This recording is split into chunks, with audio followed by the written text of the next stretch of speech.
आपण ऐकत आहात जगद्गुरु तत्वदर्शी संत रामपालजी महाराज यांच्याद्वारे लिखित पुस्तक हिंदू साहेबांना नाही समजले गीता वेद पुराण. विषय पवित्र हिंदू धर्मगुरूंना नाही समजले गीतेचे निर्मळ ज्ञान. सादर आहे एक झलक गुरूंच्या भाषांतराची.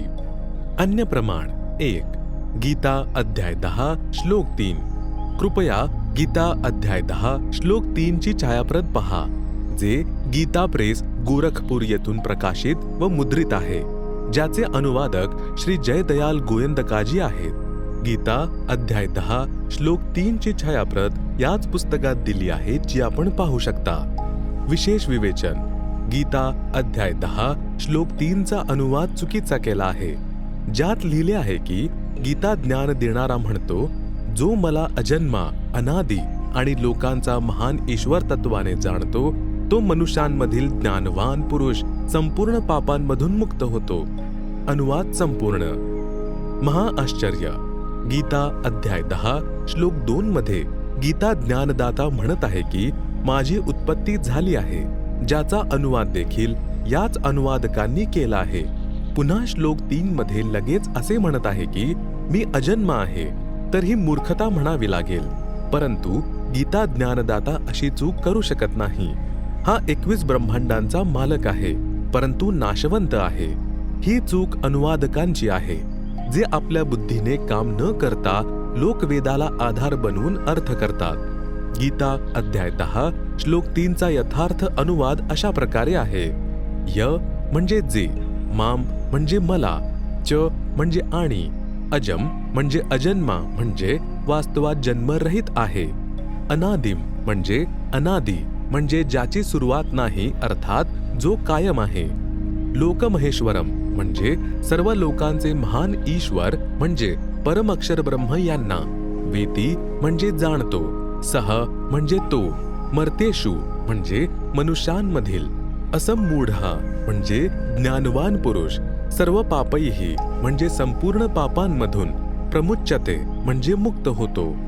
अर्थात जे मला आणि अजन्माला म्हणजे परमअक्षर ब्रह्म यांना, जे वास्तवात जन्मरहित आहेत त्यांना, अनादी यांना म्हणजे जे कायम आहेत, त्या सर्व लोकांचे महान ईश्वर म्हणजे कुळाचे मालक यांना तत्वाने जाणतो, तो मनुष्यांमधील ज्ञानवान पुरुष म्हणजे तत्वदर्शी संत संपूर्ण पापांमधून मुक्त होतो.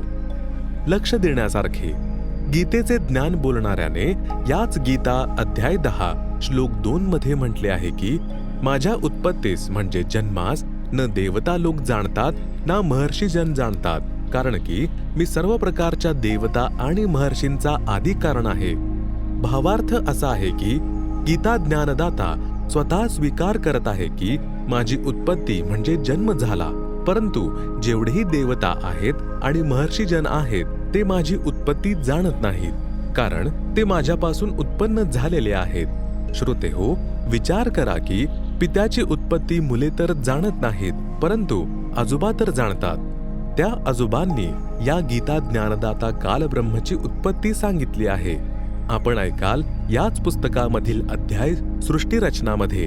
माझ्या म्हणजे लेखकाच्या गीता अध्याय 10 श्लोक 3 च्या अनुवादाचे समर्थन गीता अध्याय 10 श्लोक 2 च्या सोबतच गीता अध्याय 2 श्लोक 12 व गीता अध्याय 4 श्लोक 5 मध्ये देखील आहे, ज्यामध्ये गीता ज्ञान सांगणाऱ्याने म्हटले आहे की गीता अध्याय 4 श्लोक 5 मध्ये सांगितले आहे की हे अर्जुन, तुझे आणि माझे खूप जन्म झाले आहेत, ते सर्व तू जाणत नाहीस, मी जाणतो.